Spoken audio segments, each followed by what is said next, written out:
Okay, can you hear me? Yes, I can hear you. No, you know why I go there?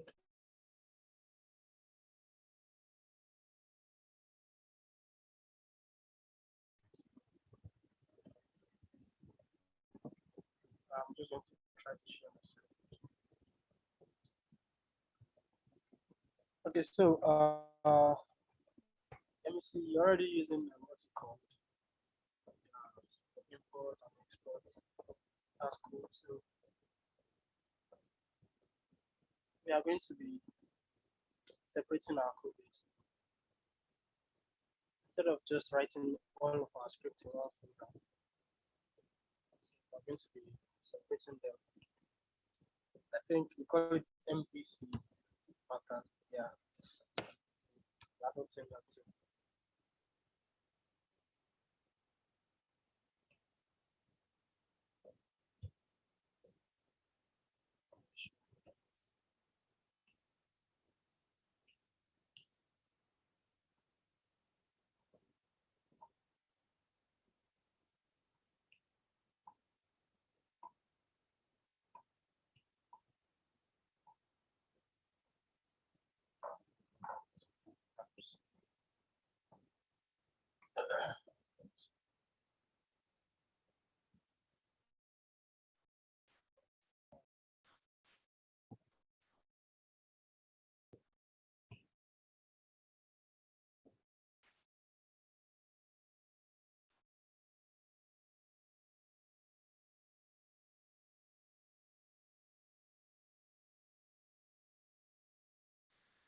Okay.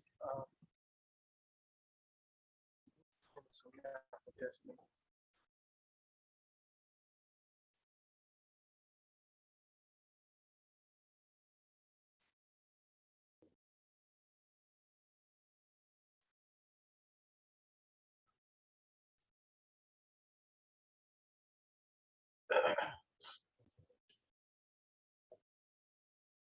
All right.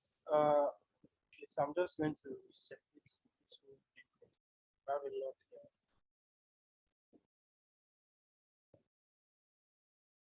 So from the last session, I completed the entire crowd operations. And we stopped at I think. Then we stopped at delete. I don't think so. We stopped at update. So here, I have to get all these handler. Then we have update user handler.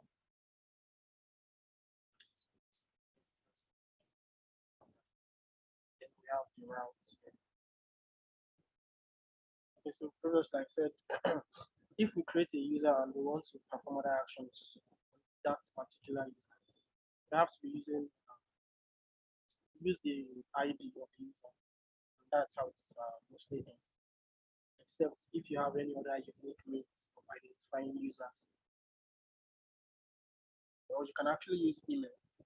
Yeah, you can use email. And you can also use ID. Okay, sorry, Remy. I think you should actually increase the volume of your. So your voice is a bit low. Thank you. Yeah, thank you.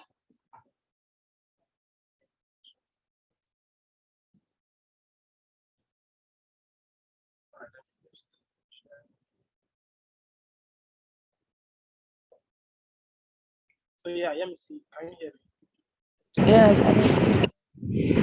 Oh, okay, that's cool. So is this better now? Like the volume is it better? Yeah, the volume is better, but the background noise is more. So How about now? Please. Background Yeah, noise. how about now? Oh, okay. Sorry. I'm sorry what I'm doing this here. Yeah. See. Okay.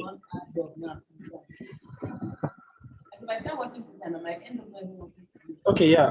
How about now? Is it better? yeah, it's better. But if I'm partner of everything, like immediately I'm ending intention. Okay.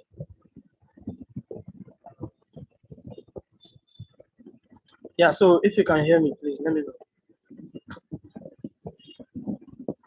I can hear you. All right. So we have get all users too, and yeah, the endpoint is user slash all. So that's cool. So yeah, I was talking about getting users by their ID or their email. So if you are going to be getting users by their email, you have to make sure that multiple users cannot register or like create an account or whatever you want to do. Just make sure that they don't register with that with the same email. Because if you have multiple users register with the same email and you want to perform an operation upon one user, it's perhaps going to be affecting the other user. Just have to be careful. Yeah. So we have get one user. So we use user ID because we are sure that it's always going to be unique.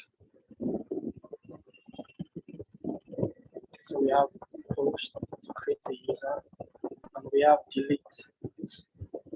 Yeah. So the last time we didn't complete this delete request. I've completed it now. But let me just do a quick walkthrough.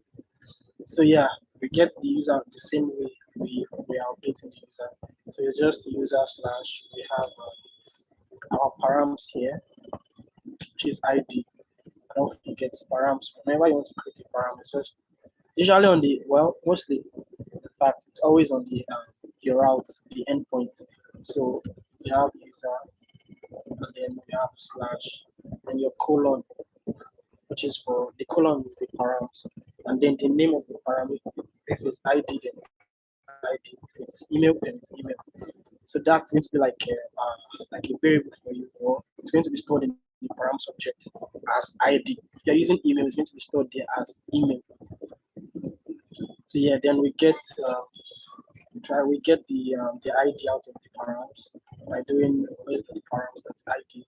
And don't forget the params is always going to be, in fact, um, the URL is always a string, right? So we are detaching these params from the URL. So we are converting it to a number because the ID in our own database it's a number. So we have to convert it to a number to be able to test it. So then we get all our users, we bring all our users here, and then we find this particular user, I mean the user with this particular ID, find them out of there, and then we just return the user. So this is to check if the user ID matches the ID in the URL. The URL ID is the request params ID. Yeah. So we test each user if they match. Test each user ID if it matches this particular ID, and then what happens then? So here, and notice in this our find function, our find callback function. We have user, and then we have their index. So the reason is, if we want to delete the user later, well, that's just because we are just testing here, right? Because we don't have we are not bringing this from our database. We have it just in a mock database, which is an array of users here. That's what we're doing on this process. So yeah, this index represents the position of each user in the array. So when we want to jump out of this entire loop, after getting the user, we set the user index to the user object. So we say user.data ID, and we add the index. The reason is we are going to be using this index later to delete the user from the array. So the user is an object that has ID, name, age, and address. So we attach another another key to the user with the value of index, another key that is data ID, and then we assign it to the value of the index here. So the index is a number, as you can see here.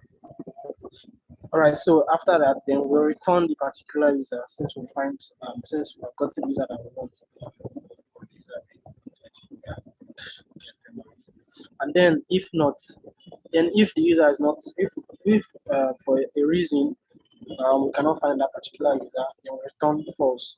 So after all that, we save the response, whatever we're returning inside of this find function, we're saving it into a user variable. And then after the entire process, we come down here to test, and it's not within the find loop. it's not within the loop. So it's immediately after after the loop, then we check the variable, check the value of the variable. So the thing what we're checking here is if user, that means if user is true, that if the user is present in this particular variable, then we proceed to like deleting the user. So what we're doing here is delete the user using their index. So we call the entire array of users.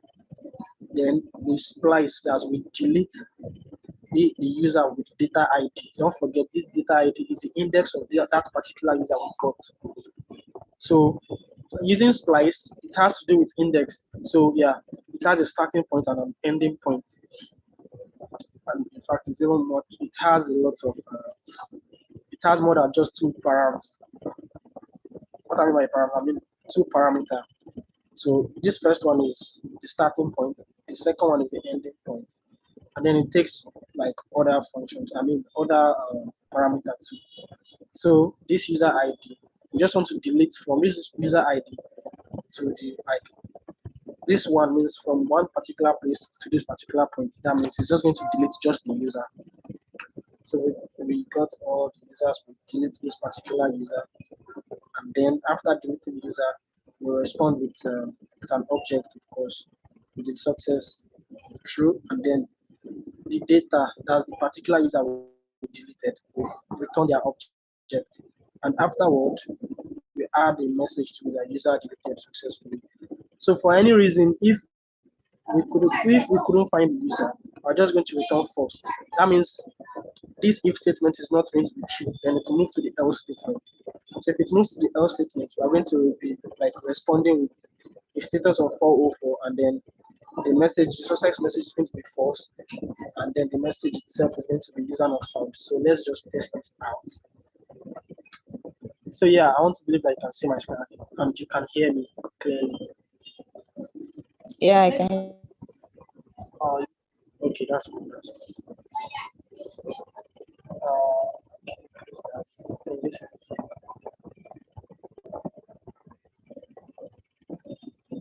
So I think it's delete, right? So firstly, let's try to get all our users. So let me check it first. I think I've not started the server yet. Let's start the server. So here,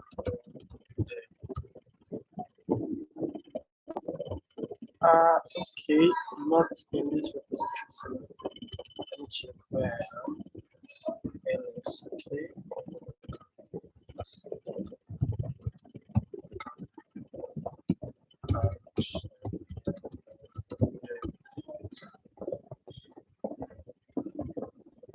Uh, yeah. Oh yeah. Check. So I think the current directory that our code base is inside the mockup here. So yeah.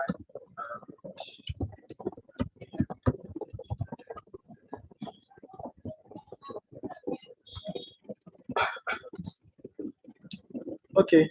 I think style is now imports. Okay, yeah. So this is all our users. So let's try to delete the first user. That's the user with the ID of 1001. So don't forget our endpoints for deleting this user slash their ID. So this is it here. Okay, yeah, so I think we deleted user successfully. We have the ID, we have the name, we have the message user deleted successfully. So yeah, can you hear me loud and clear, please?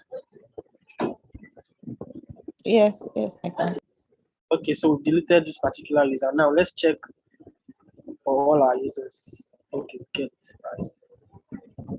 Let's get all the users. Yeah, notice we have just 2 users now. Initially we had 3, so now we no longer have 3 again. So we can keep on deleting till we run out of users, but then it's not fair to keep deleting the users. All right, so and also we can update a user, and that will work well. So So let's so our user here, I'm always going to post request. So our user here is just 2, right? So let's update the user with the ID of 1002. Their name is John Doe. Yeah. Okay, it's Jane Doe, not John. We deleted John, which is the husband. So let's change the wife's last name since the husband has passed on. So just give her another husband. So yeah. So it's going to be Jane, and then the last name should be something like Elijah. Yeah. So yeah. And now let's assume that is uh, after a year that the husband passed on. So she's going to like age, and not like age plus 1, right? So she's going to be like 25 afterward. So yeah. They have user not found, and then what's going on? So let's check all our users again. I think our ID is, oh yeah, let's check our script again. For the updates, so get one user, delete the user, let's close this one. So let's do it here. So for updating the user, where is it here? So this is it, update the user, and then this is it. So I think it's almost the same process. Okay, so first we have to find that particular user with their ID. After getting the user, we add their index to the user object. Data ID is equal to index, yeah, and then return the user. So else return false. So create a new user object, update user record. Okay, updated user records to ID. Okay, so this is the updated user record. Add an ID to the object. That's with the user ID, and then add a name to it. So take the request body name. That's a name that that was inserted from the body, or like from the form from the front end. So yeah, we add it. If there's no name there, we just like put in their other name. That's the old name that they have before. Just put in that name back instead of updating it null or undefined. So likewise, the age too, we get the request body age. If there's no age there, we add the user age instead. Likewise for the address. So all this happens if we find a user. But in our own case now, we don't have a user. So that's the problem. We just have to troubleshoot it. So all users are splice. Afterward, we use this same splice to like update the user. So what this is going to do is initially it's going to like what we use it initially for deleting, right?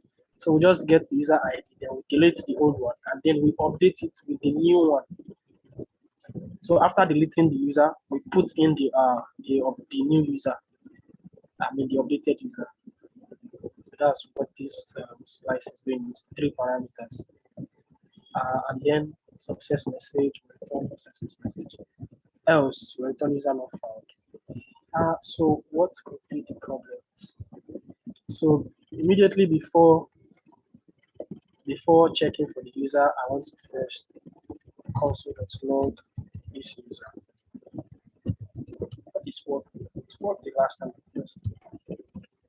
Last time I tested this whole thing, everything was fine. I think somebody is messing with my code behind my back. Yeah, somebody's doing that. Okay, so yeah, let's just delete this Jane Doe, the husband. So we no longer have the husband. Now we can hijack his wife. So yeah, now we have 404. So there's no user with 1002, which is the wife. Oh, it's undefined. I thought we returned the user. Let's see.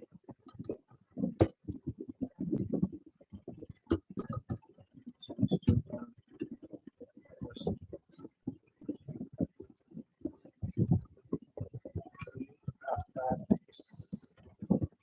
So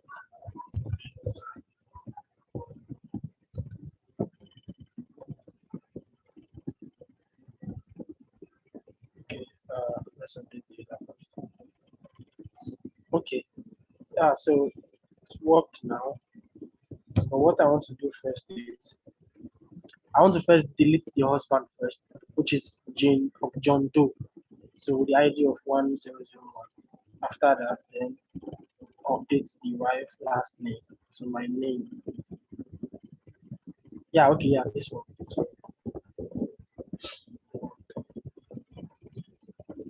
yeah, so now we have Jane Doe. We renamed her to yeah Jane Elijah. It's a bad name, but we manage it. All right, so fetch out users. Yeah. So we have Jane Elijah and Joe Smith. Ah, Joe Smith. Okay, it's more like an adopted son because he's not answering my last name. It's not answering my own name as the last name, but also not John Doe. Doe, whatever you want to call it.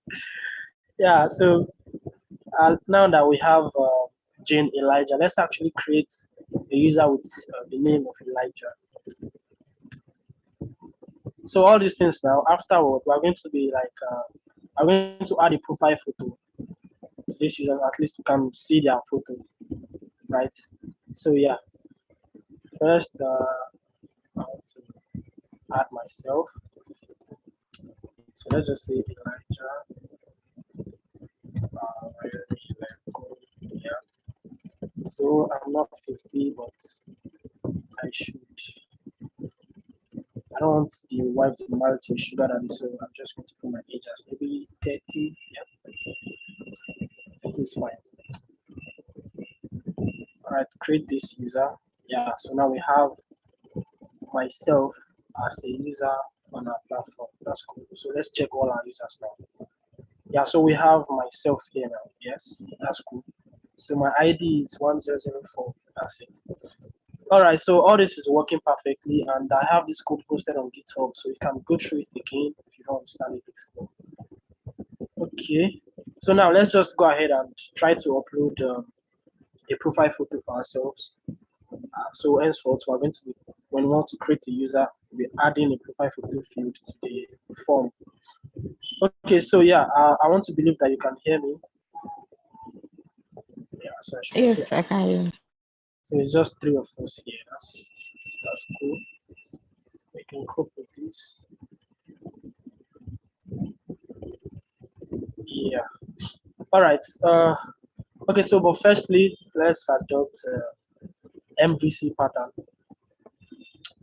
So, what MVC is? I think it's just a design pattern, a way of structuring your code or your code base rather. So, for now, we are just having mockup and we have our node modules. So yeah, to also mention, I think I have a git ignore file here. So if you're working with NodeJs and you are going to work with external packages, you want to make sure you don't send some certain folders to GitHub. Yeah, by now you should know that, but let me just in case you don't. For instance, our node modules here, we don't want to ever make a mistake of sending it to GitHub because there are lots of folders within it, and those folders contain like these folders are like Node.js projects on their own. Yeah, they're like Node.js projects on their own, and some you might even find node modules within some. So imagine a node module, your own node module has all these things. If they are using dependencies too, they will surely have node modules, and their node modules is also going to have like bunch of folders within it. So you don't want to send that much file to GitHub. It's going to like have a heavy effect on your own data because you're going to be spending even much more data sending all of them to GitHub. So you want to have a git ignore file here. It's just .git ignore. And it's going to be in your root directory. And then after that, you want to include that folder called node modules within it so that your npm so that your git can ignore it while sending all your files or folders to GitHub. So yeah, I've already done that. It's just simple. Just for Git to know to ignore that folder when sending codes to GitHub. Yeah, so that's it. That's out of it. So yeah, actually, I want to quickly bring up my terminal, empty the server, and I want to be in this directory, this mockup directory, because I wasn't, in fact, I'm not in that directory yet in this my PS code here.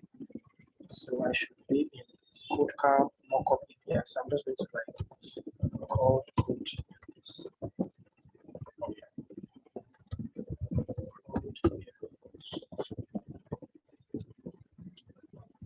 Alright, so I close this also.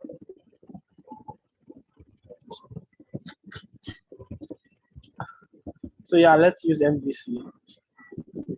Okay, so for now we are just we are working. We've been working so far in our root directory, which is not nice. So we want to structure our code.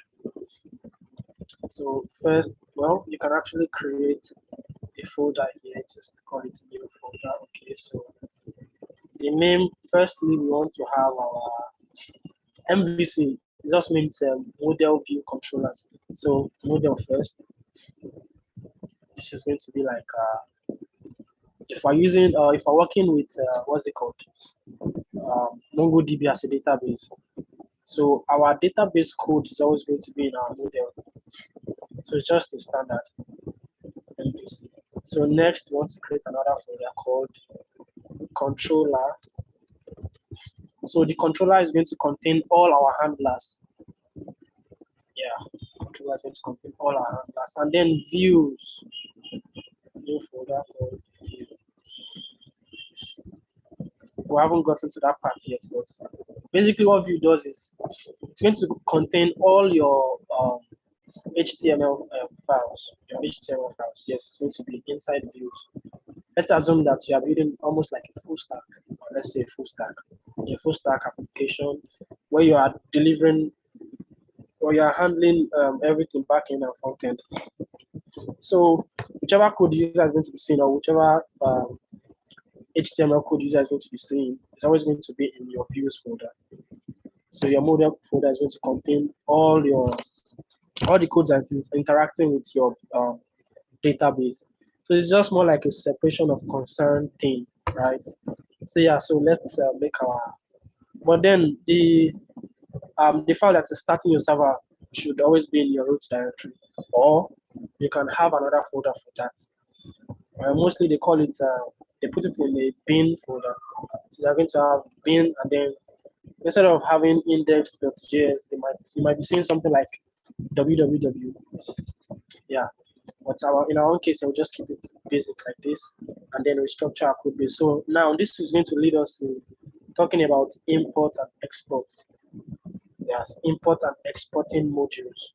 So you might have heard of this before, but they said everything in NodeJS is a module. Every file in NodeJS is a module. Yeah.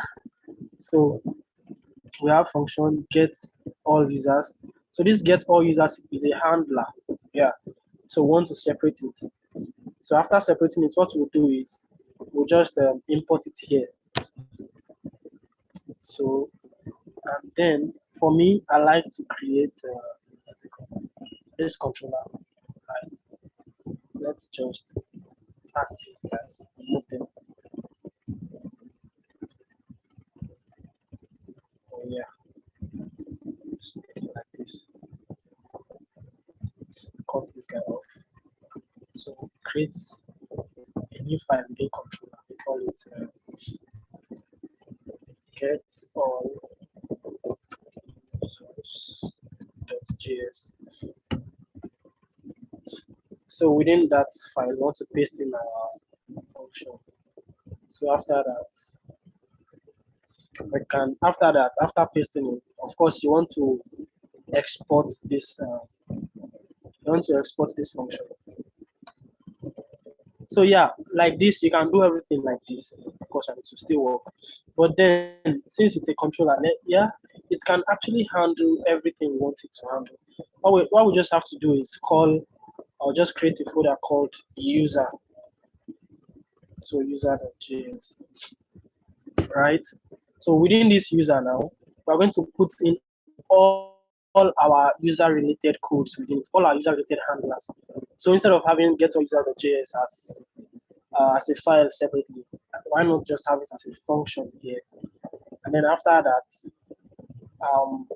we can just call our module.export to export it as a default. So just export this function get all users. So this is just going to be like a default exportation. So it's going to export this entire file, this user.js file. It's going to export it, but after exporting it, don't forget we're only exporting this get all users function out of it, right? So why not just export each function? Let's just export each function out of it. So whenever you want to whenever you import this particular file, that means this user.js file, whenever you import it in another module, you're going to get all of the functions that is being exported here. So of course you can just say export dot the name of the function to export. So basically, export is just like just an object. It's an object. So the reason why we are able to do export dot get all users is because export is an object. So you can export this anonymous function here. So after exporting it, then we don't need this module.export. Module.export is just exporting a default. It's only going to export this get all user function. That's just basically it. So yeah, another thing we want to do is we don't just want to export this get all users. Of course, we want to export even more. So our update user, we want to export that too.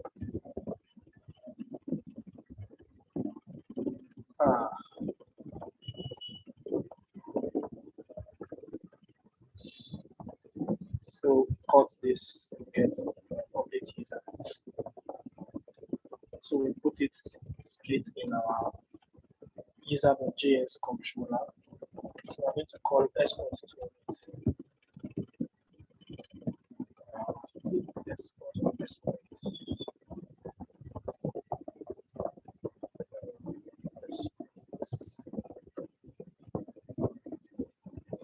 Exports.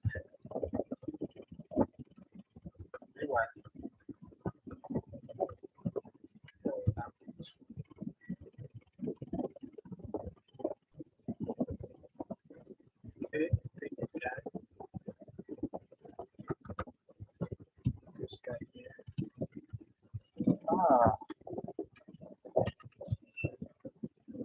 So yeah, it's just have to structure your code and make sure it's clean enough.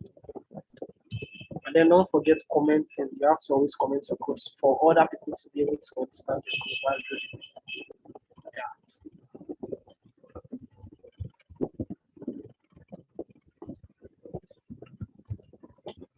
Okay, so we've exported now we've exported what's it called? Update user and get all users. So yeah, let's just even test what this does. After exporting all these things now, how can we even use them? So how can we use them here? So yeah, we don't want to test it because we're having some errors. So and we're going to move our database, which is this all user records array. So first thing, let's notice we use export, right? So if you want to import a module by using common JS pattern, we want to use require keyword. So we're going to assign it to a variable const. What's it called? Get all users, right? Sorry, let me see. Do you have any question?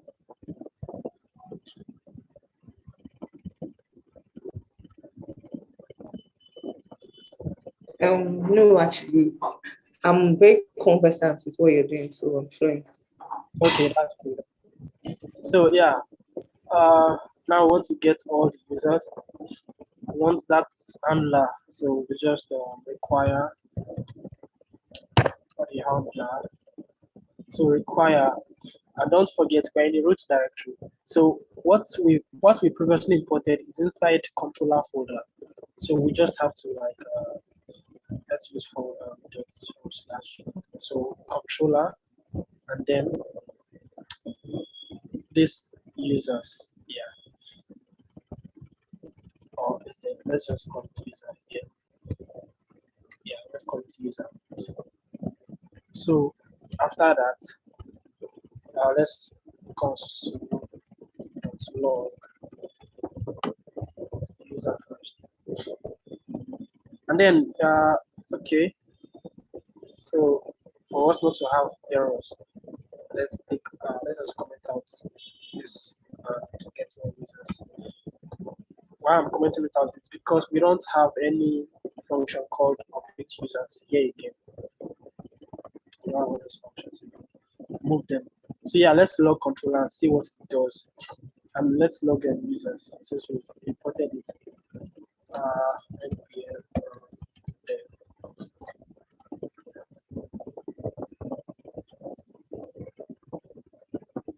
Okay, this is cool.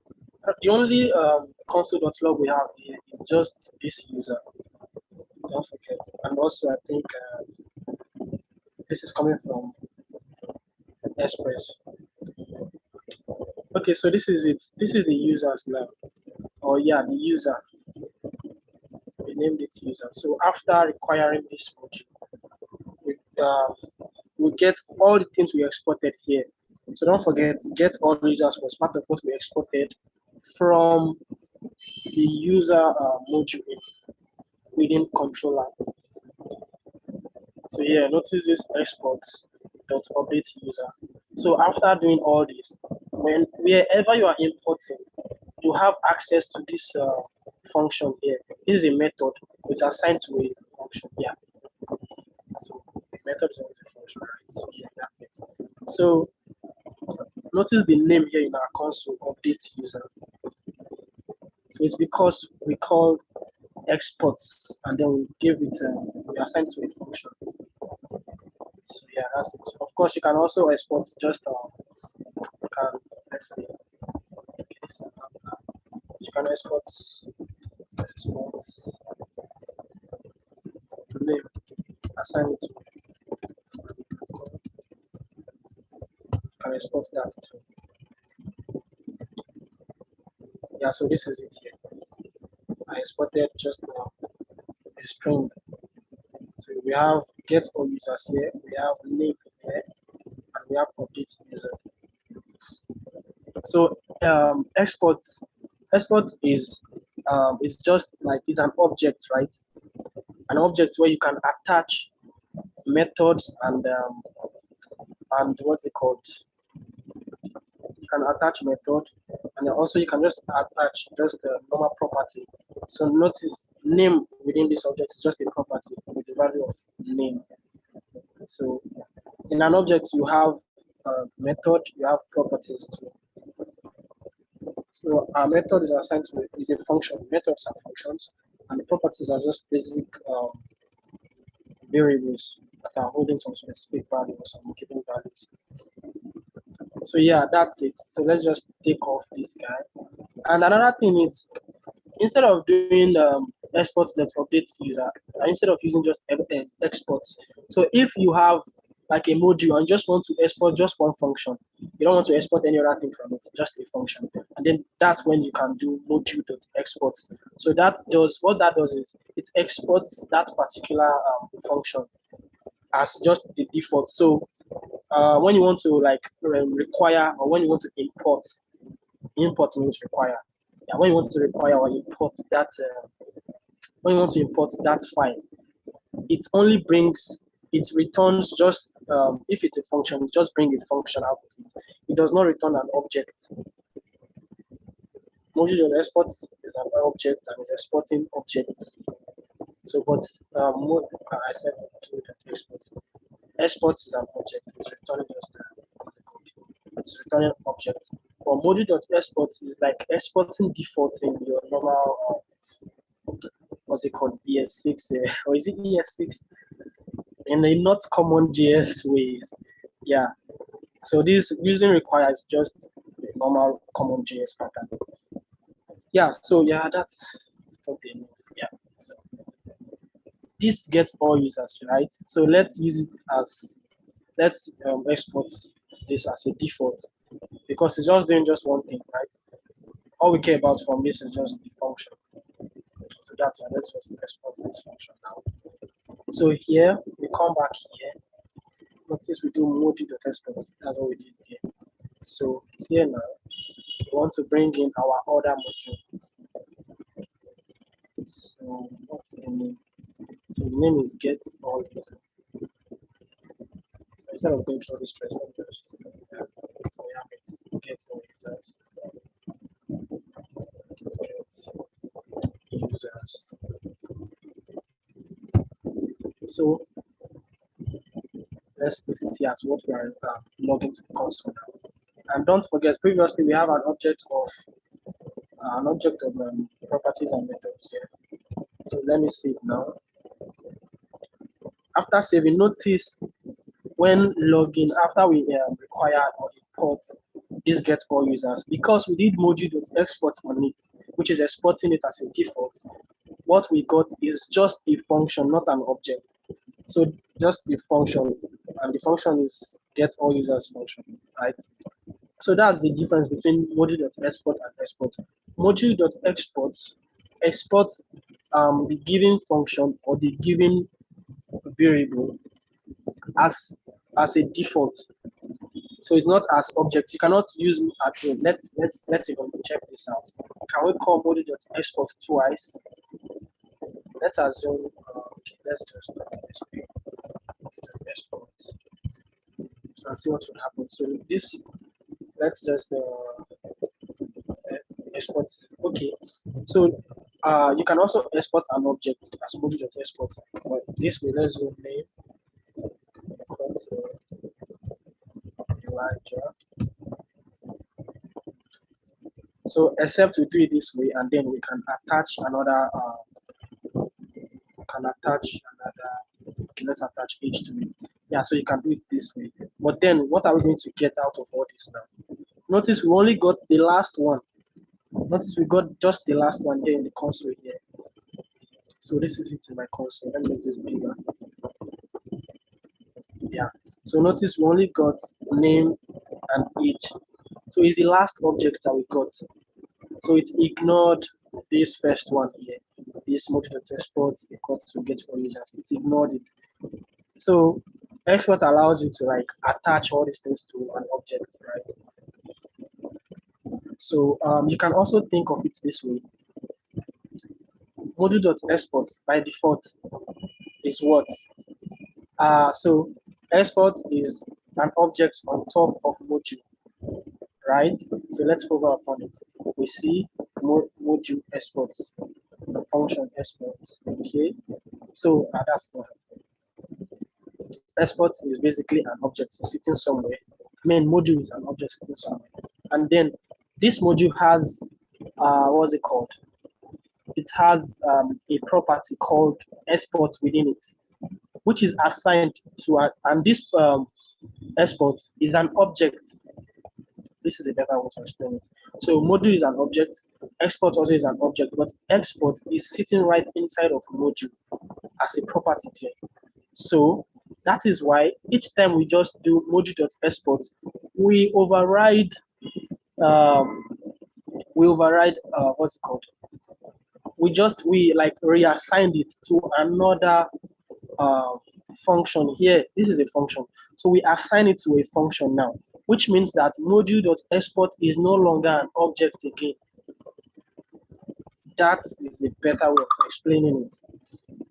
So for instance, let us create our own custom module,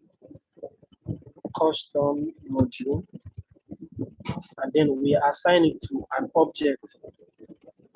And then within this object, we have exports or custom exports. So they call it export in their own. So this export is assigned to an object just like this now. So that's right. That's just basically what all this is. So now we can say custom module dot export, and then if we assign it to get all users, so let's not forget submission to the variable const. Yeah, like that. So if we do something like this now we are telling this guy that okay, custom export to, we are changing you from an object to being just a function. Yeah, so we are changing it to a function now. So if we export this guy now, it's going to come in as just a function.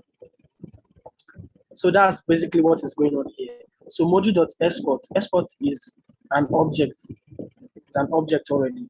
So if we override this object now, or if we just yeah, just like overriding it.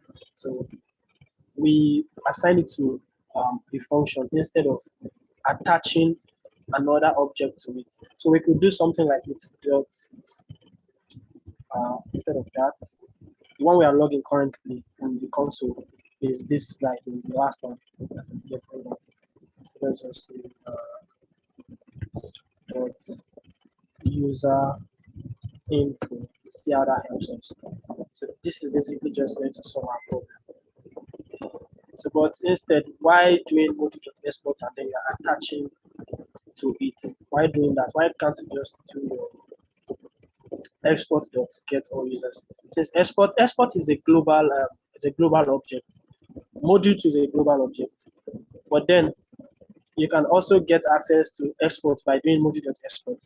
So yeah, notice this is it now.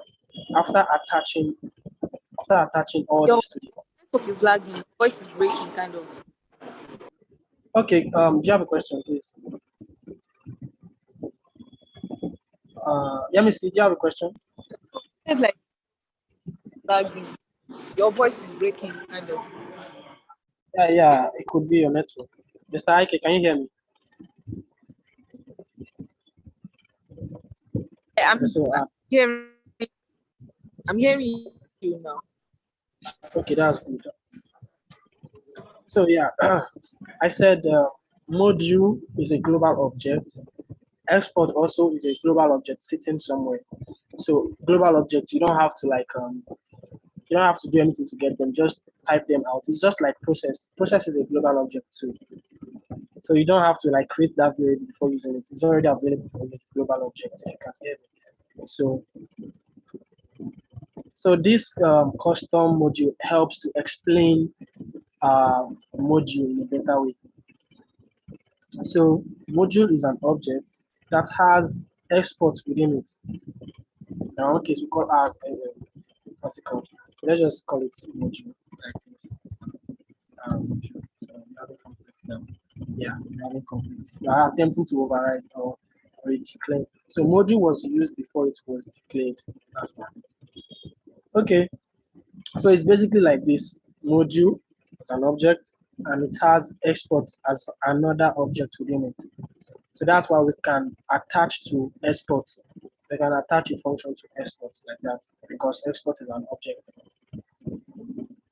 So in the case of exporting default, that's when we do module.export and then we assign it directly to an object or to a function.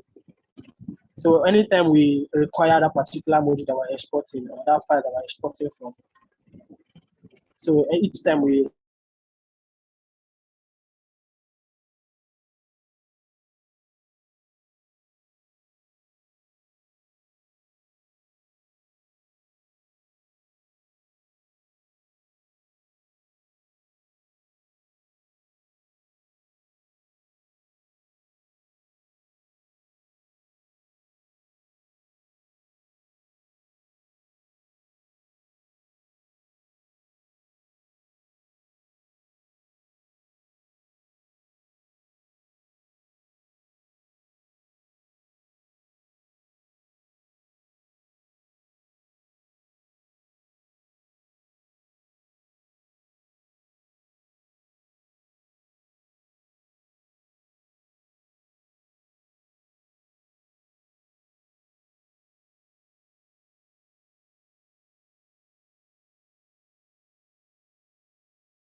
Yeah.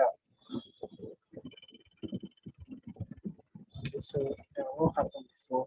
I think our internet provider just, I think they have an issue from them. Yeah, they have issues. So I'm connected to my phone, my Wi-Fi.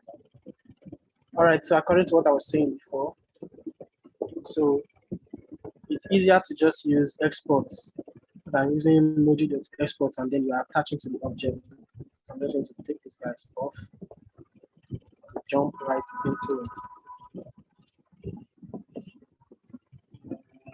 Let's keep an eye on people that are trying to join.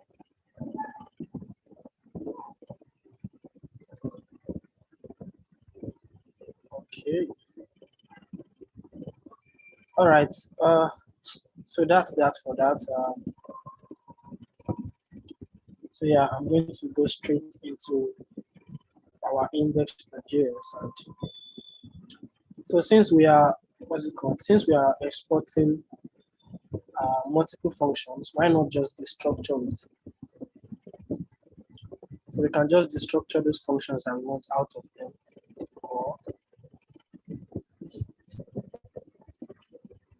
Or we can go back here. Whatever we have here. Get users is not defined. Okay.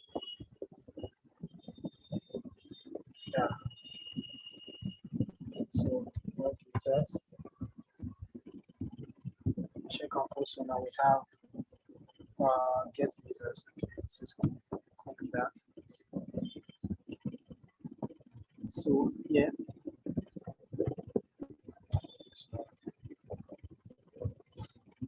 Yeah. So we'll comment this guy. All right. So yeah, we're just going to call our user dot update users. You can see my console. Yeah, we have it there. We exported users. So we have access to get all users and we have access to update user. So I'll comment this guy now. And then we have user that get all users. Okay. So yeah. All right. So what I'm going to do with this name that we have in our users module, well, I'm just going to take that off.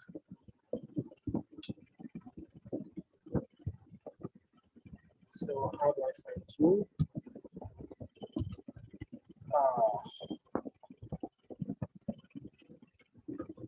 Let's see if there's notes.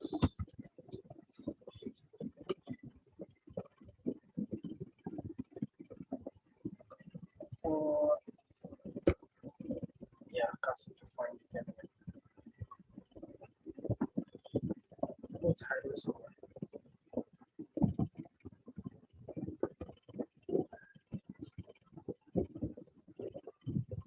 Okay. Yeah, it's hiding somewhere. Okay, so let's do this. Tracking it.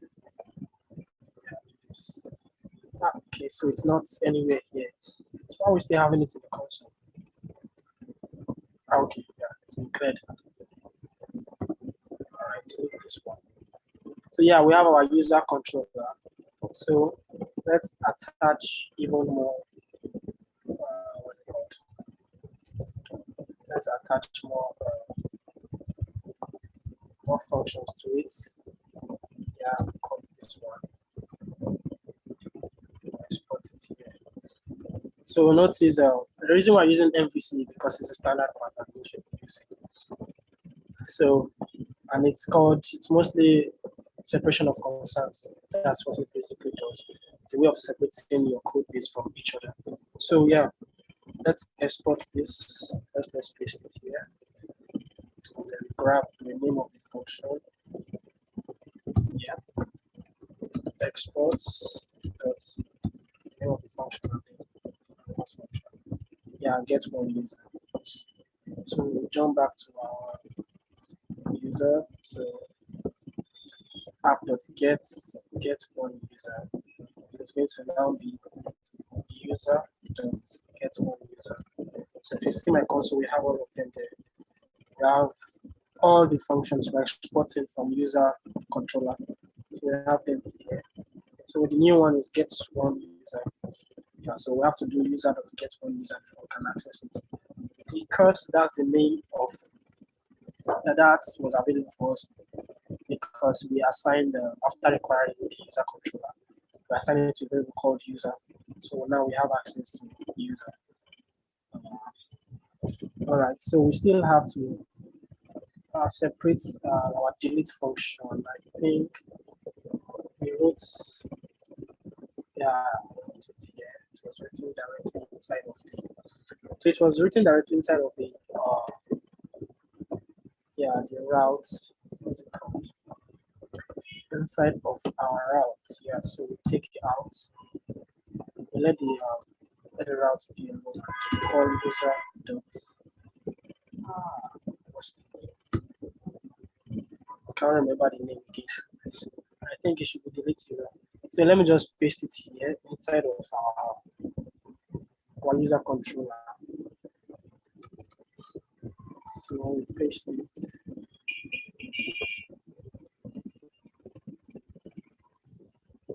Okay, so how do we?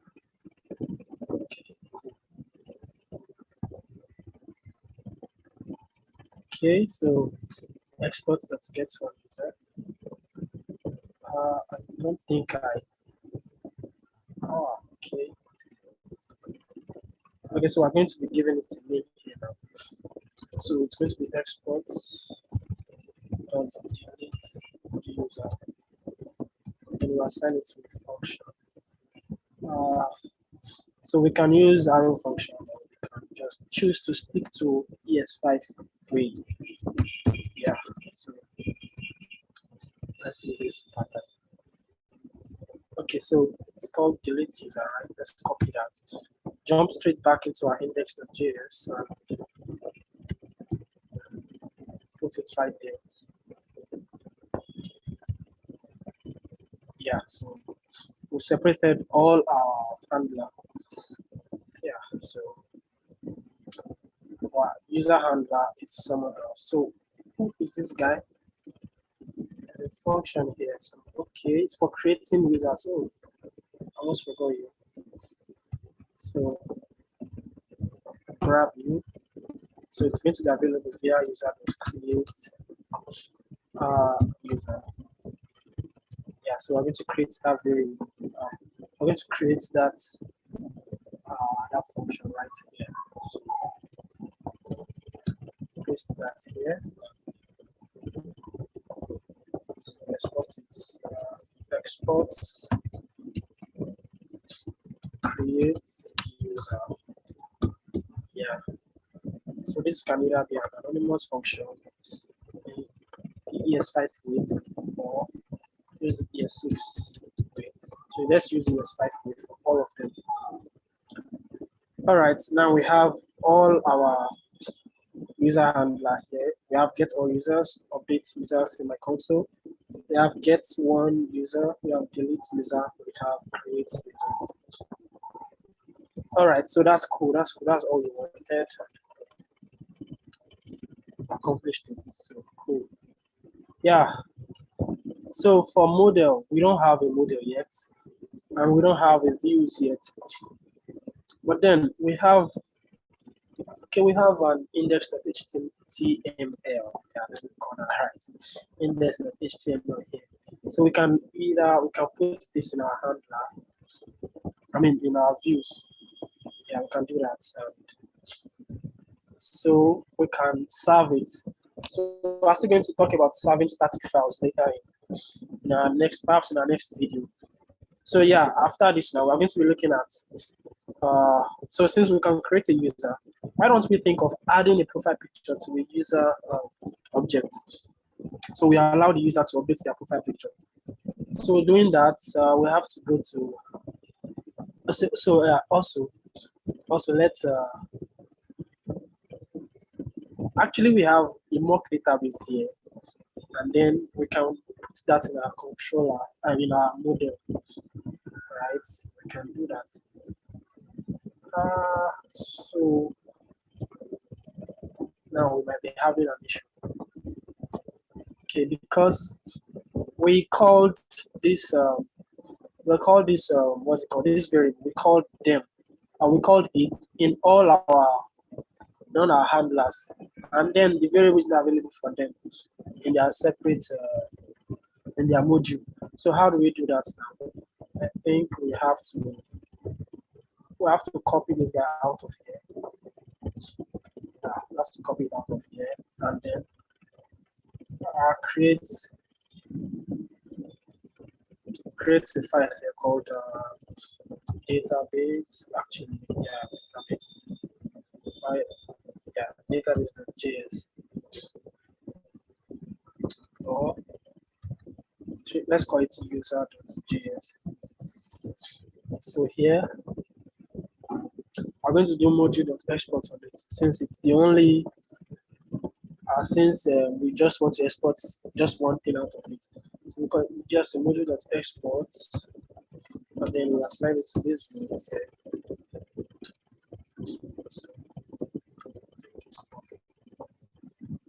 So for now, we are only exporting all our users. So now we are going to go straight into our controller, and then we import this user. We import it here. So and we can actually call it database, but then yeah, let's call it database. So database. Yeah.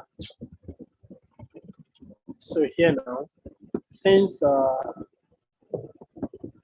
yes, let's open this one. Get all users. So yeah, we're just going to maintain the name. So now we say const, paste that name here.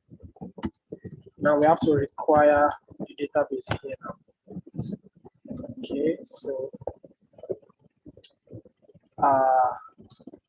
okay, now notice now we are inside of the controller.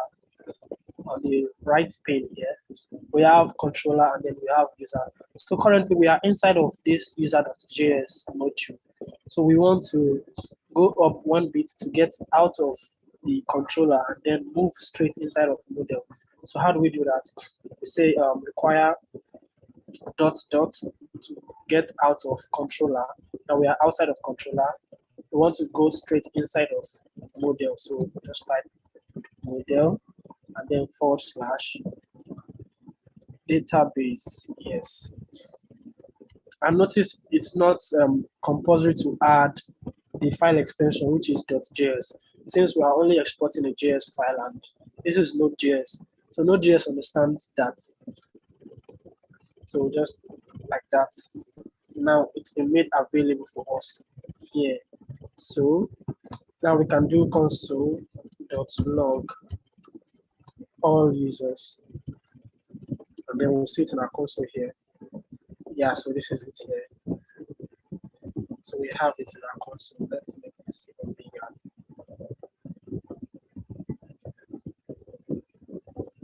Yeah, so this is it here. This is the array here now. This is the array here. We have all our users. Yeah, so that's it. That's it. Yeah, we've been able to separate our code base. That's cool. That's cool. So yeah, we have just one views here, one file inside of views. So we can actually render that. So we can render that. So yeah, using Express is even easier using Express. So should we do that? No, let's render it in our next video. But so let's focus here now. Let's focus on updating our user profile picture. So yeah, that is, we can actually do that, but it's going to, like, if you check our database schema, we only have ID, name, age, and address. So if you've done this before, if you've created your user schema before, you just have to edit it. You just have to edit it and add option for profile picture. So we are going to talk about database soon, but now we want to get familiar with how to create an endpoint, how to structure our code. Yeah, I want to focus on that first. So we can have profile, or we can have for now, we're just going to say it's null. Actually, we can use undefined. Let's say it's null first. So we have photo here. So when creating your database schema, yeah, you can also give a default value. So just think of this as our own default value here. So photo here.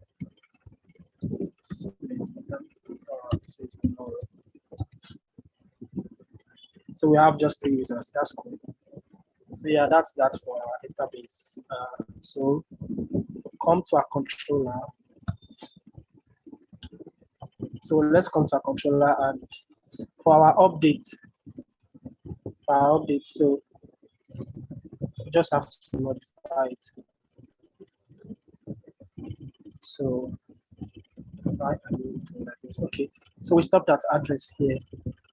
So we can add to our photo. So update photo. So it's going to be like this. Request.body.photo. Okay, so yeah, for uploading photos, we're going to be using a third-party library. So if we're using that, it's not going to be available for us on request.body.photo. So it's going to come in request.files. So yeah, just so we know. So this requires some configuration, and yeah, we can walk through it. So it's going to be request.files, then 0 for you because we're uploading just one file. So it's going to be available via original file path.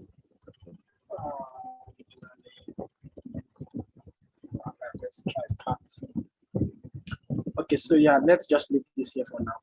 So let's go ahead and install that library. So in our next video, it's going to be like a recap. The file uploading is going to be a recap, so we can all get to understand it even better. So the file is called Malta, and let's check it out first. So first, let's check npm.js.org/Malta.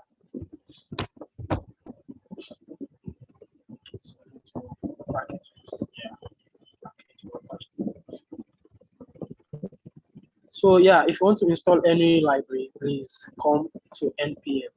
First, you have to search it. Malta. You have a search field there, just type it there, and it will list out some of them. So the first one is the first one to use Malta.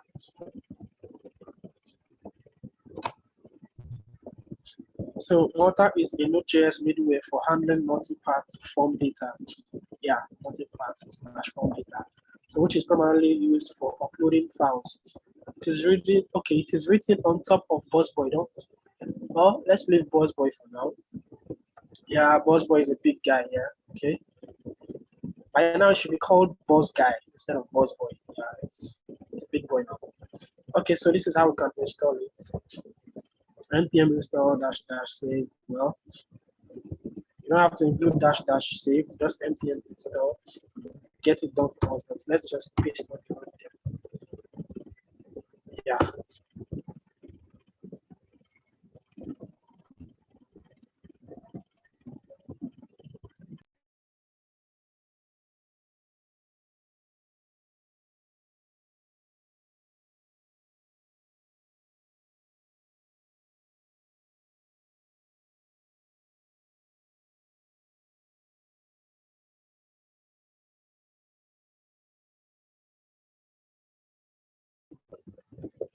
All right, so we've successfully installed Malta.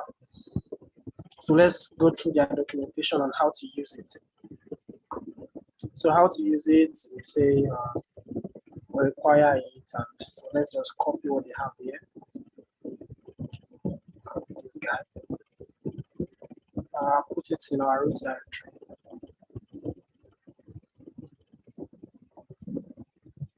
Okay, paste it here, and then we can minimize this guy, make it smaller. So start our server. Actually, I should start my server somewhere else, like my terminal. That's not everything here, but it's fine. So yeah, we have this upload. Okay, so how do we use this? Const app, okay, app.post, okay, upload.single, then avatar. Okay, this is good. So yeah, there are different ways of configuring Malta. I think this is the simplest way. You just have to like import Malta. So this is it. You require it as a module after importing, after installing it. Then the next thing is to give it a destination. So this destination is basically where we want it to save our file after it's been uploaded. So in their own case, they use they use uploads. So this is going to be in the root directory. So let's just go ahead and do that now. So I can create it here. Let's create a folder called uploads. Don't forget uploads. So for me, I like to well, we can use uploads. Let's just stick to uploads for now. But later we are going to learn how to how to structure it, because by putting it in uploads, it means that okay, that's just like permanent position. It's permanent. What's it called? Permanent destination. Of course, we can just like put it in temp folder. So after validating that this is the type of file we want, then we move it to our permanent folder. So, but let's leave it there in uploads for now. So after creating a destination for it, then it's a middleware. We've talked about middleware before. So what a middleware is it's just like it's a file. It's a function that is expected to be passed to. Okay, so I have it here. So middleware is a function that gets executed before the route handler. Of course, that's it. So yeah, this little diagram here, or should I say analogy, this explains it. So yeah, this is the user. When the user try to access your endpoint, they hit the middleware first. So after hitting the middleware, if you have just one middleware, that's the only middleware that I'm going to hit. So the middleware is going to like do some processing. After doing that, then it's going to like move them after successfully processing whatever it wants to process. Then it moves them to the next middleware. So if there's another middleware, the middleware is going to like do its own too, and then move it to the main handler. So it's just like a middleman. So it's always going to do some things. So in this case now, I want to call, so if we want to use this Malta now after instantiating it, now we've created a destination for it. It now knows where to save our file that we are going to upload. And of course, we've made that directory available for it here. We've created an uploads directory for it. So yeah, so now it's a middleware. So it's going to sit right on your endpoint, right on top of this our route here. Rather, I said endpoint is route. So for put, we are going to be using it. So it's going to be here. Now we have uploads. So let's do upload.single for it to know that we're uploading a single file. Upload.single. So field name. Notice here, it said field name. So field name is basically going to be like the name of the file or the name of the HTML tag. So for HTML, in your HTML, let's assume your form, if you want to upload, you're going to be having input type files, I guess, input, and then type. Type is going to be like something, maybe file. Yeah, file. So name now.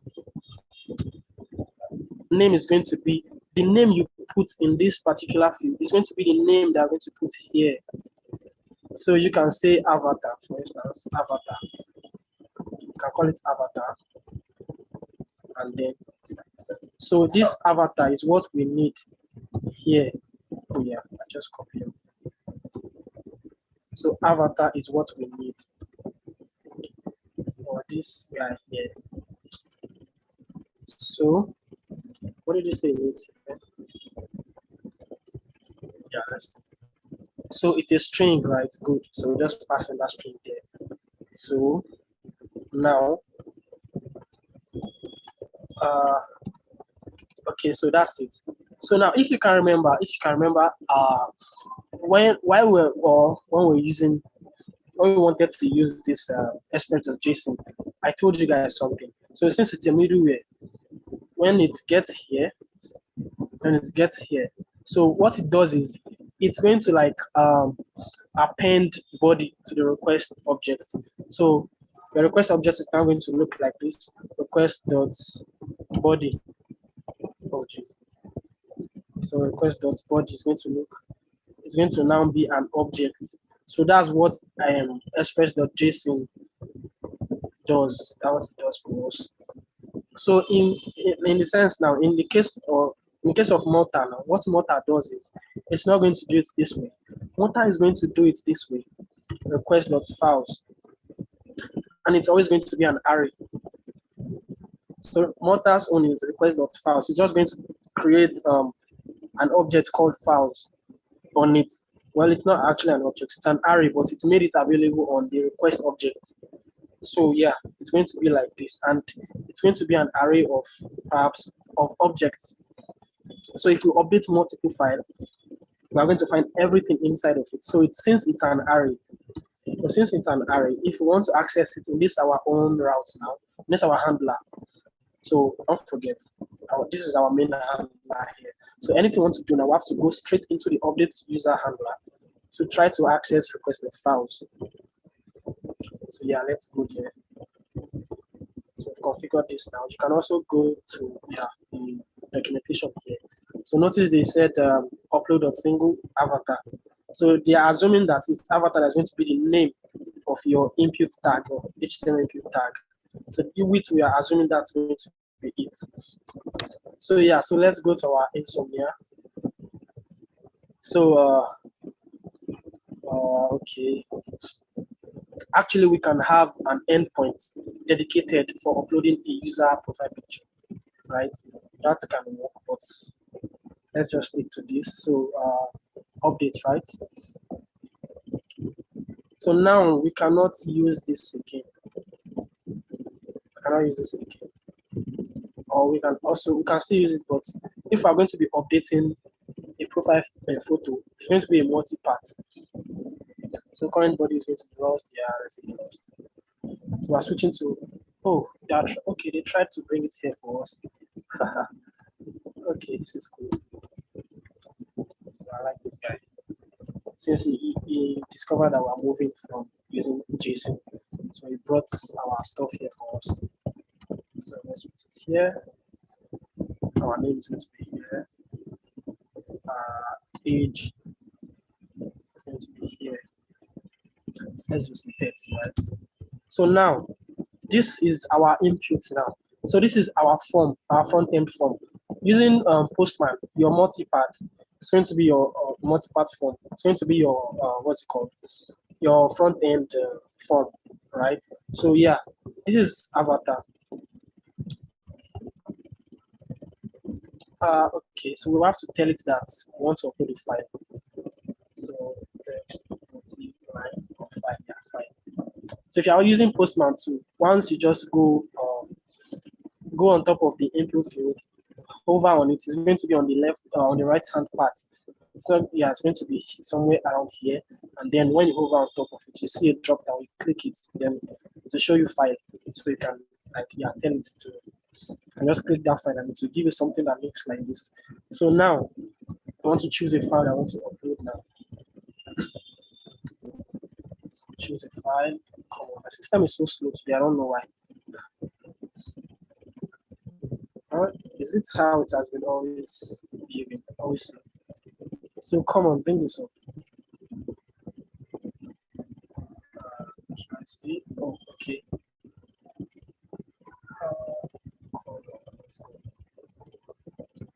Okay, cool. So I need to look for a picture.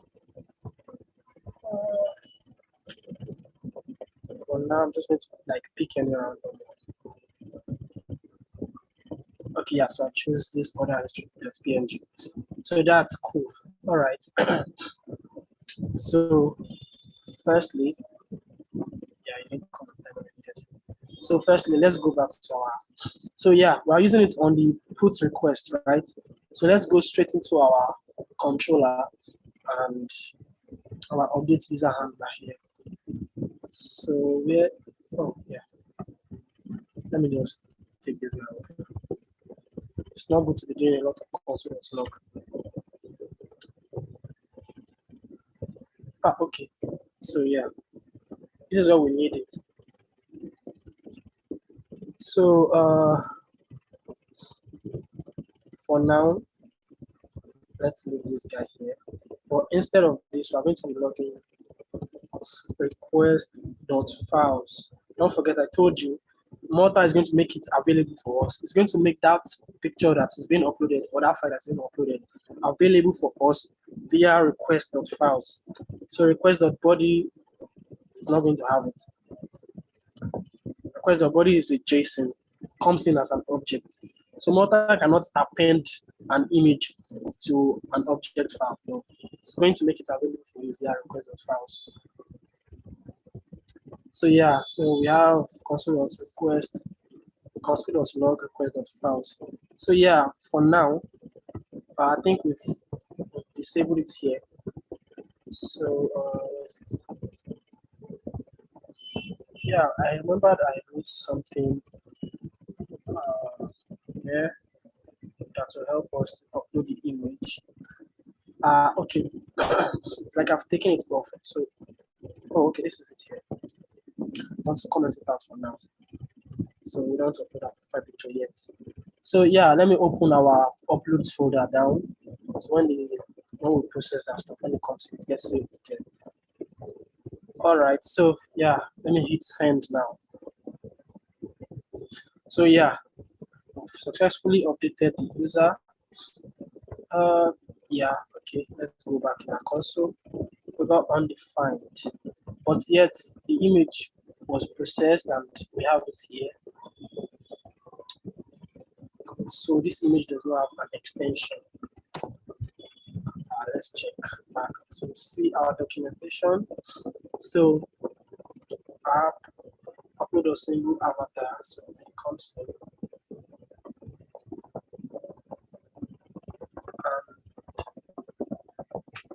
I'm surprised why we don't have it.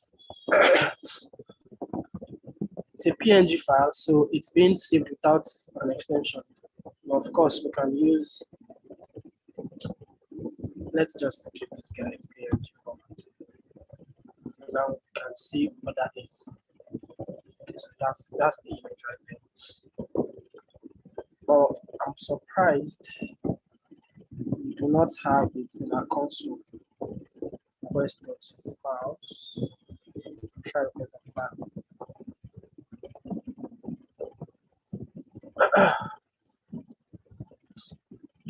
So upload.single avatar user. So let's try that again. Okay. So we have it here. Oh yeah, so it was made available for us via request.file, not files. So this is the object here. Okay, why did it? Oh yeah, sorry. The thing is, we have it here as since we upload a single file, it came in as just an object, right? So it didn't come in as an array.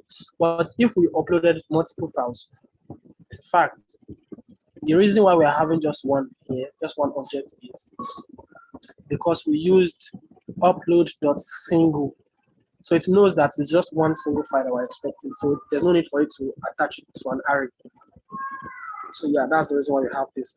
And it saved it successfully for us. But my only concern is it did not maintain the extension. It did not add the extension to it. So we have the file path here, but then we don't have the extension.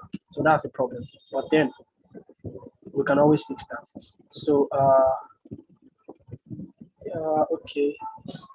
So let's check the documentation again. Since we are using the easiest way, so if you want to upload multiple images, you can do upload.array like this. So let's keep scrolling down. Motor, okay, destination.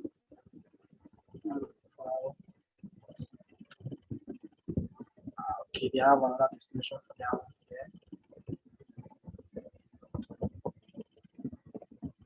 Okay, so this if you want to preserve part, keep the full part of instead of just the base name.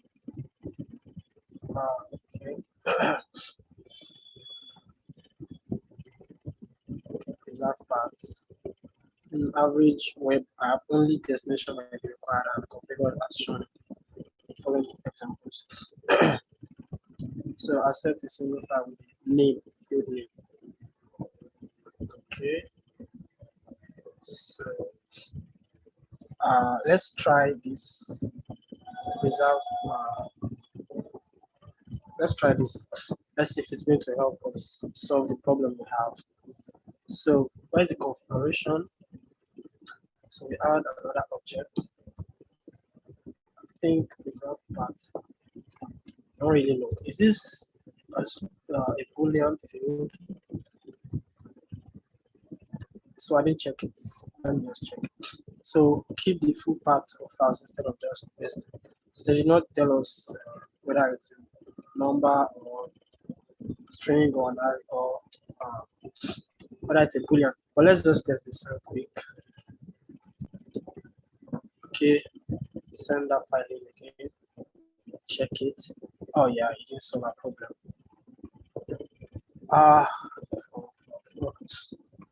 Preserve paths false. Let's try false. So yeah, there's a way to eradicate. There's a way to just resolve all these things. That's if we're using the complex way. So of course we can use the complex way to set it.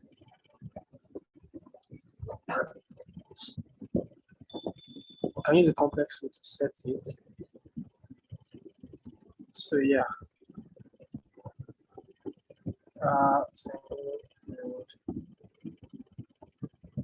So the complex way is this guy down here.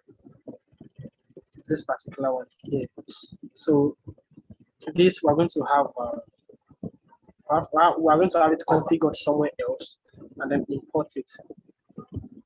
So I think I'm just going to use this because why are we going to be having an image without the extension? So we might have problem displaying it on the browser. So okay, this is just it. So yep, copy it like this.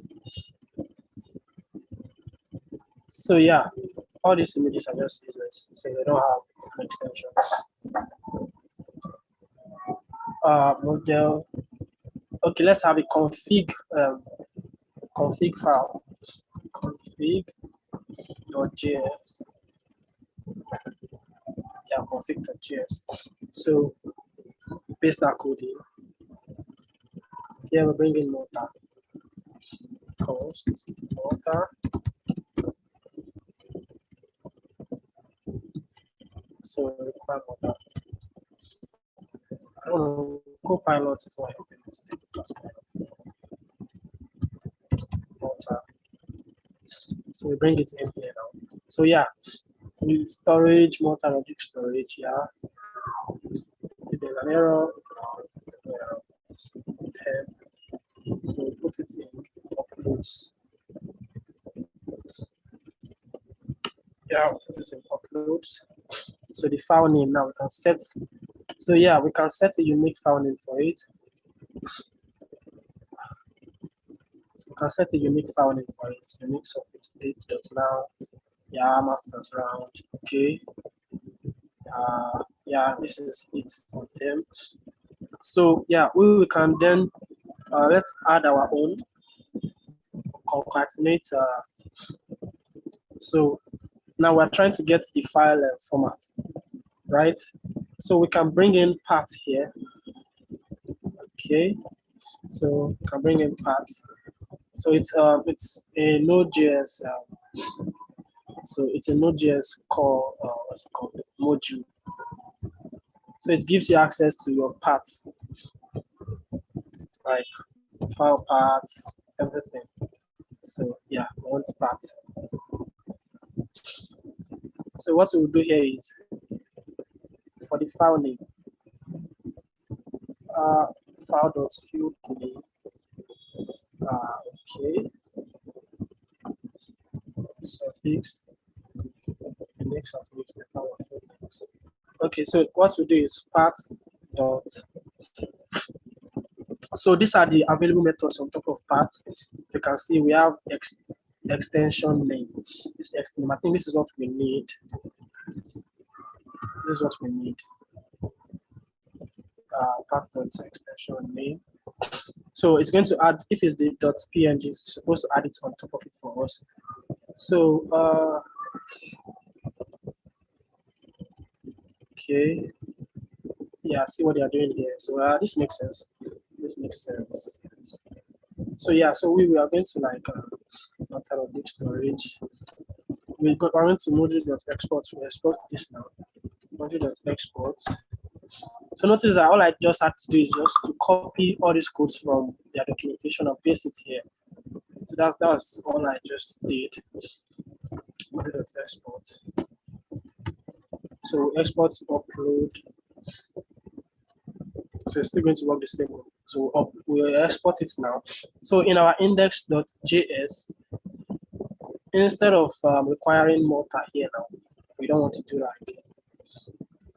So what we'll do now is we're going to import it. We're going to import this config. So require I think it's in the root directory, so we just have to do config. Yeah, where are we? Yeah, we're also in the root directory, right? So config to be sure. Config, yeah. Sure. So upload your single. Let's delete this folder here. This uploads folder. And then we create another one. I just want to get rid of all the files we have in. Okay. It's supposed to be public. Not public, it's upload. Can't spell upload. Yeah, so yeah, let's see that.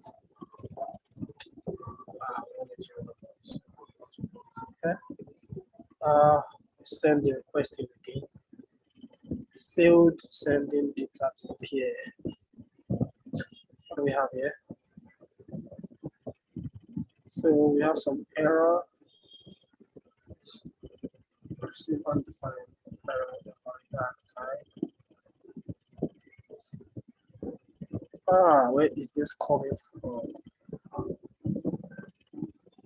It's coming from config. Okay.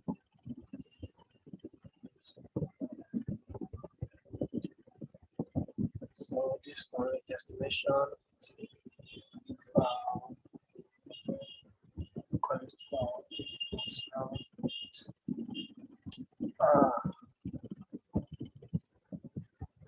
Don't really know what's going on here right now, but okay. So invalid arc type must be of type string, receive type undefined. Okay, let's do this now. Okay.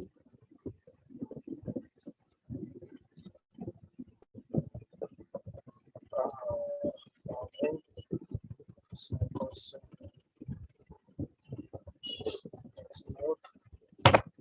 So let's troubleshoot this guy now.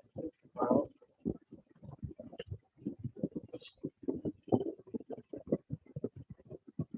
file that field name.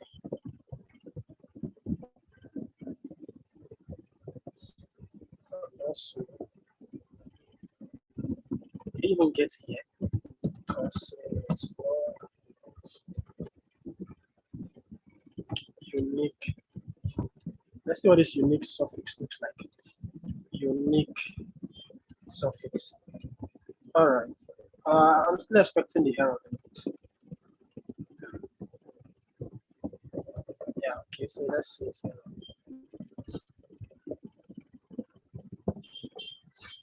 Okay. So the first one is the file. Field name avatar. Okay.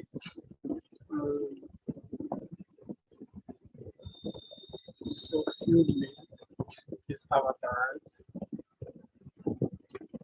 So what exactly are we doing? We are supposed to be modifying file name,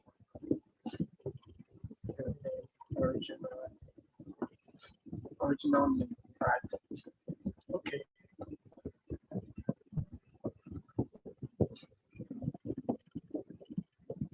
Okay. Yeah, now I know where the problem is. Path.extension name. We are supposed to pass in the file that wants to know the extension name. So file dot is it field name or file name? Yeah. So file name, right? Yeah, so that's it. Hopefully that solves our problems. Solves the error. Okay, take this out here. Okay, yeah, so that's it. All right, send this in again. We're still getting the same error. So what's the issue? Let's see. So the path argument must be of type string, received type undefined. File name. Fact analysis. What do we get here for? We got original name. Okay. Original name. I wrote file name. Okay. That's original. Yeah, that's it.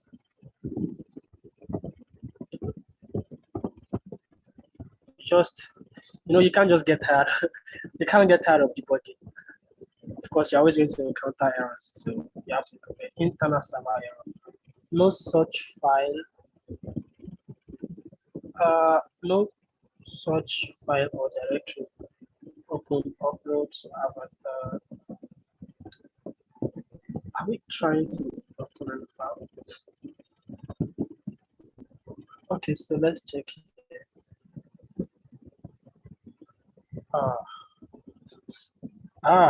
Okay. That's that extension. Okay, so yeah, if this is I know this is the problem. So I'm just going to not use path then. Since the file has not been saved yet, we are trying to access it. So I'll just say file dot original dot split. We split it. Yeah, after splitting, then we get the last part of it. So, how do we get that? So yeah, first thing we have to save this one. Okay, file name, call it file name. So const file name. Then we split it. After splitting it, we say file name.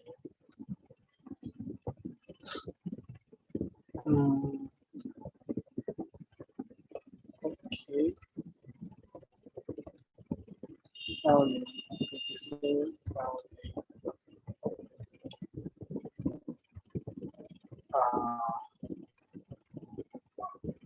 Dot length -1.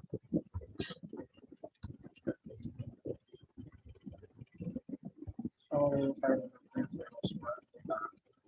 So let's see. Send you. Okay.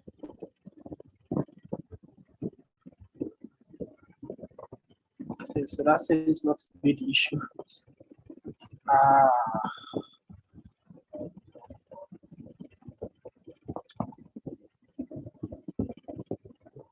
Okay, so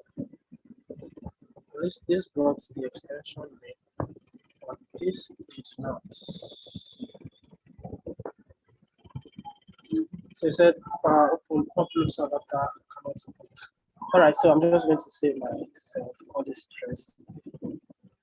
I have it configured somewhere here, and then I'm going to go over it some other time, like in our next video. So I'm just going to bring in this uploads. Nope. Should be under services, packages, exhibits, services, file upload, then local uploads. So yeah.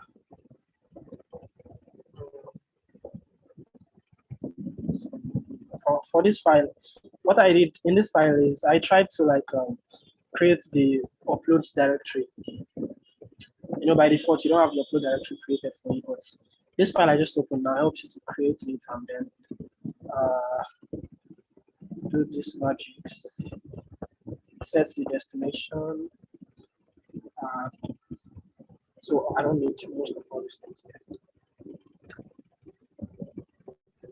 So for the file,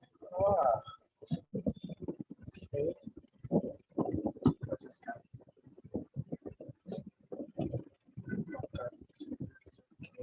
So file size.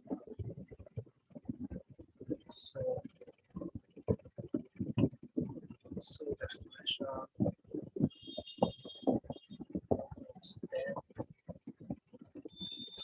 So yeah, I'm just going to bring in this config. Save all the errors. So,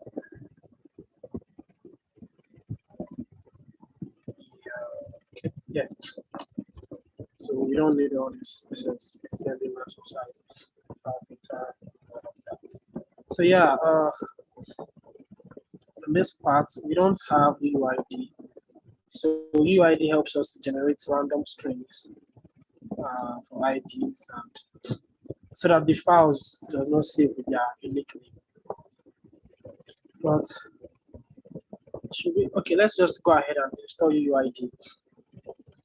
So break this npm install UID. So that's it.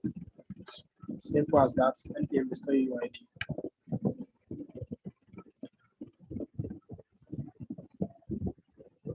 So you might find this whole thing being like maybe too much or too overwhelming, but it's fine. I'm going to explain all this later in the next video. So I just want to quickly complete. I want to quickly complete this file upload. So the next session, the next class, we're going to discuss it even better. So here, still the same way.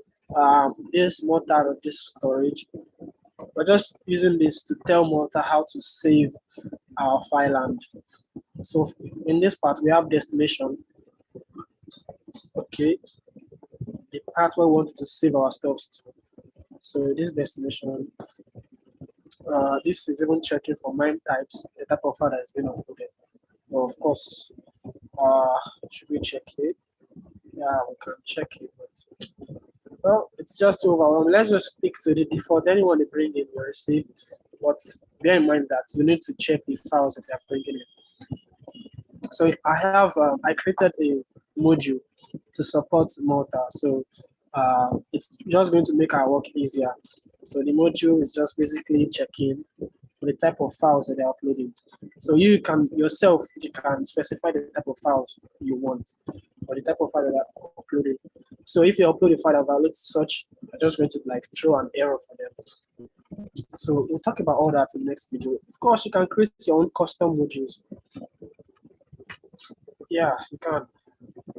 I think that's the best way of working. So the next time when you want to work, you just bring those modules in to make your life easier. So okay, the file name. Yeah, so we've installed UUID. So of course, once you call calls UUID. So require, okay, bring in the UUID. So I noticed so when using it, we did something. We said UUID.v4. Yeah, so this v4 is actually a version 4 of UUID. So there's when you log UUID to the console, you get a lot of things there, and I think they have other versions too, but we are using version 4 and it's the function. So that's why we have this here. So file name, yeah, if file.mine type is application, we don't need all this. We don't need to check for the MIME types yet. Okay. So file okay, so I still went ahead and used file as original, but then okay, we'll check. We'll know where the error is coming from. So take this guy off. Take this guy off. So file name got UUID before passing extension name. So yeah. Also set the file size here. So maximum of 5 megabytes, 50 megabytes. This file folder, I didn't use it, but let's just leave it like that.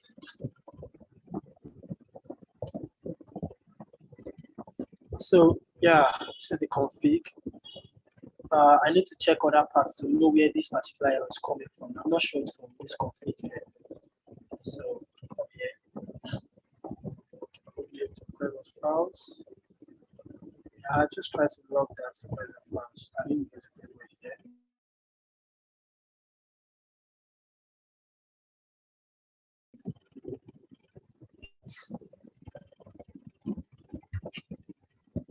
Okay. Yeah. So, Mr. Abiola. Okay, sir. Mr. Abiola. Okay, I'm with you, sir. I'm with you, sir. Okay. Have you been following? Yes, I've been following. Okay. Okay, all right, that's cool. So yeah, I just want to quickly test this and make sure it works in this video before leaving. All right, sir. Of course, our time is up. Okay, so yeah, let's just test this one. Yeah.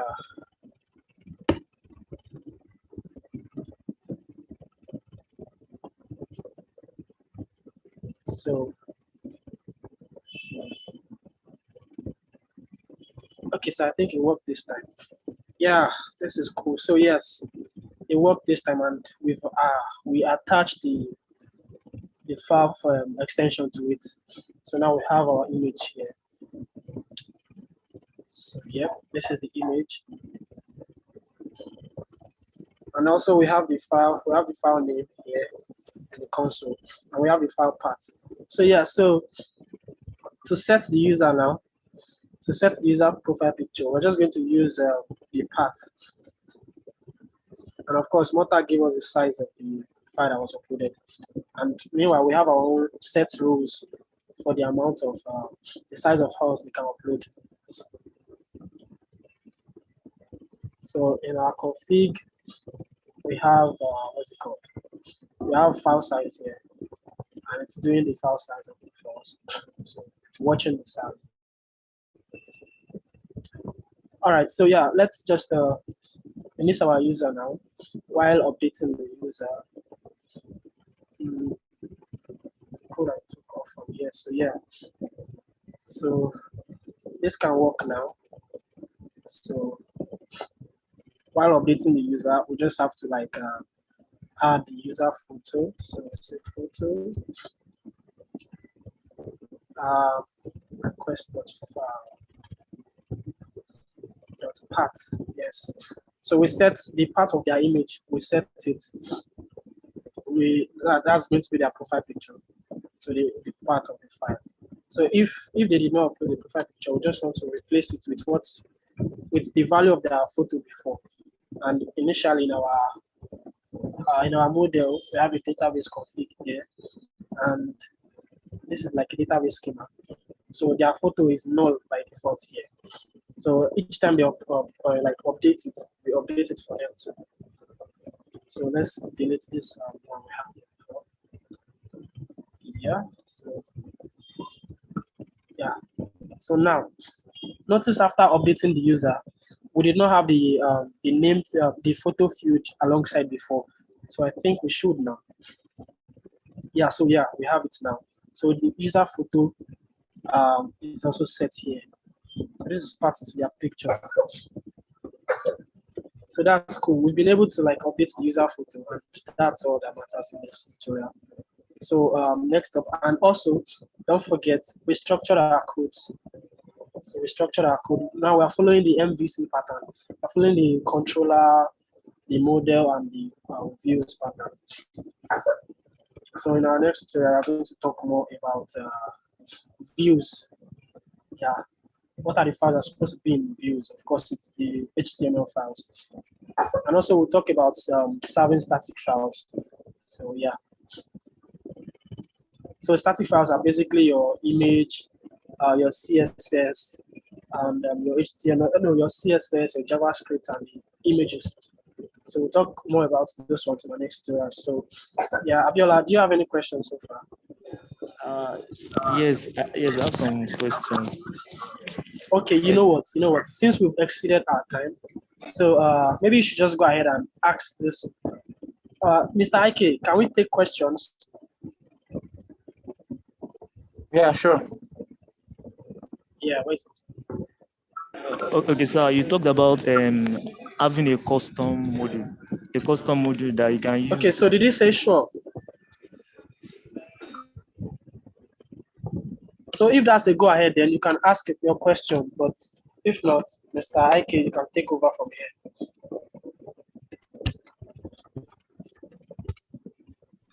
Okay, so my question is, you mentioned about creating a custom module.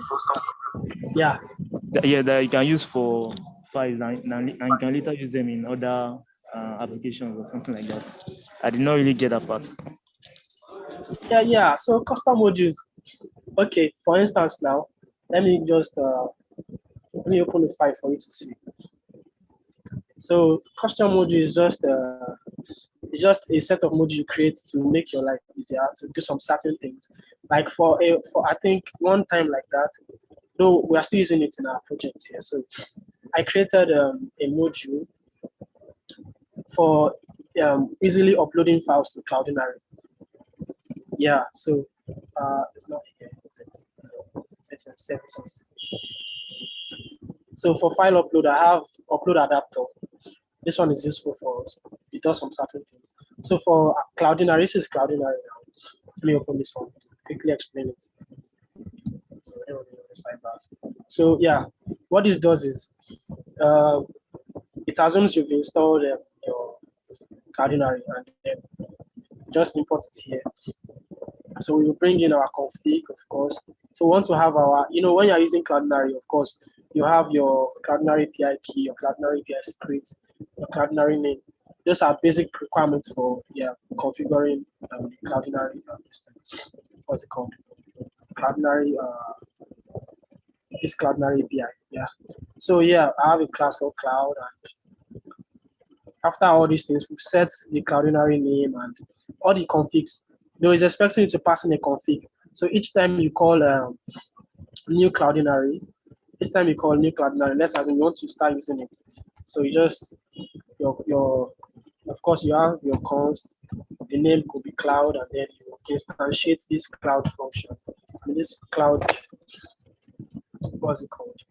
This cloud or class. So this is expecting you to pass in your config. The config is basically this Cloudinary API key and the secret and the name, of course. So yeah, that's expecting you to do that. So after doing that, we'll get everything done for you.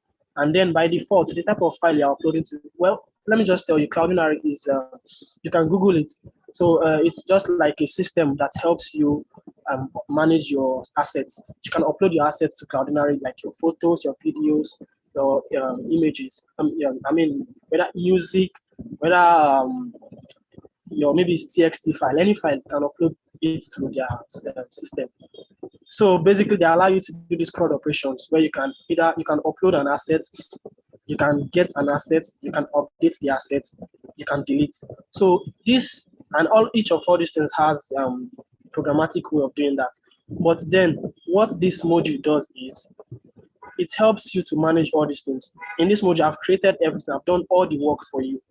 Your own is just to instantiate it.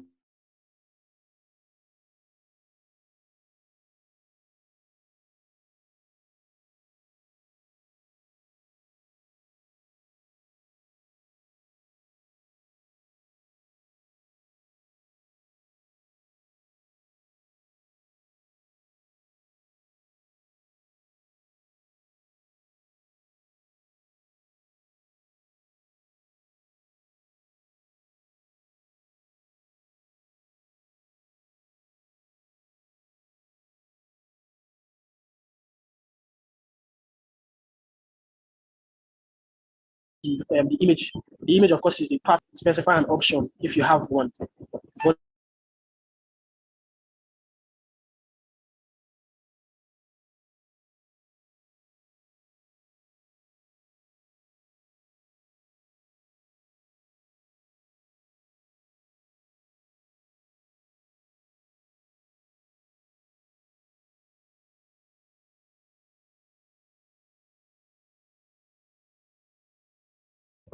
so sorry, I was taking off before. I think someone tried to call me. You know, our network providers are fucking up here. So yeah, Abiola, are you following? Yes, I was following. I was following. I don't know why I'm spelling cloud as clown.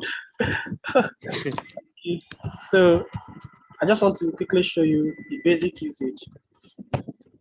So yeah, if I send you this module now, this is how you're going to use it. You just call, you import it any module you want to use it. You just call the new cloud, and then you pass in your config. It's an object. As you can see here, it shows config. So you pass in your Cloudinary configs, and then after doing that, then you can do cloud dot is it upload? You can do cloud dot upload. I'm still spelling cloud. Nice. So cloud dot upload. This upload now, all you need to do is, as you can see, it said image any. The description, okay, it returns the uploaded item information. Okay, yes. So just pass in your image part or your file part. Pass in your file part, and then I'll wait for it. It's going to upload that file to your Cloudinary account. So after uploading it, it's going to send you some response. So of course you want to save your response in somewhere. So you can just say recipe or anything you want to call it. So it's going to upload that stuff for you, and after uploading it, it's going to give you some response. So this response now you can either get the file URL from this response. So this file URL, you get a bunch of objects for the response. So I think it's a promise. So of course you want to do something like await. You want to await the promise. So after awaiting it, you can also, instead of using await, you can also use either anyway like you can use your dot then to resolve the promise. Then dot catch. So then after that, you get some response. Within the response, you get the URL. So the URL is a URL that points straight to that image in Cloudinary system, wherever it's saved in Cloudinary system. So the image, you can give your user, you can return this image to the user. I mean, this URL to the user. So if the user try to access this URL, they're going to see their uploaded image or uploaded file, any file they upload. So that's just it. It basically makes everything easier for you. That's another thing about creating custom module, or you can call it either reusable code or whatever you want to call it. But this is a service. In our system, we call it a service. So that's just it. That's it. So Abiola, Okay, sir. I get I have a little idea now. Although I Yes, don't. that's so you create custom stuff for yourself that can make everything easier for you. In fact, you can create if you're working in a team, you can create all these things, do the heavy lifting for them, and just make this module accessible for them to use it. You also tell them how to use it. So that's just basically it. Okay, I think I uploaded this on GitHub. I can also send the URL. So the URL has README, so you can use the README to like go through it and know how to use it. All right, so that's Okay, it. okay, thanks, sir. Yeah, Mr. Ike, you can take over from here. We've exceeded the time. We are really sorry. It's fine. It's fine. Okay, now. So you're supposed to give them an assignment. So you just drop that on the channel. Okay. Yeah, that's right. Okay. Thank you very much. Okay. So have a nice day. All right, Fabiola, we'll move straight to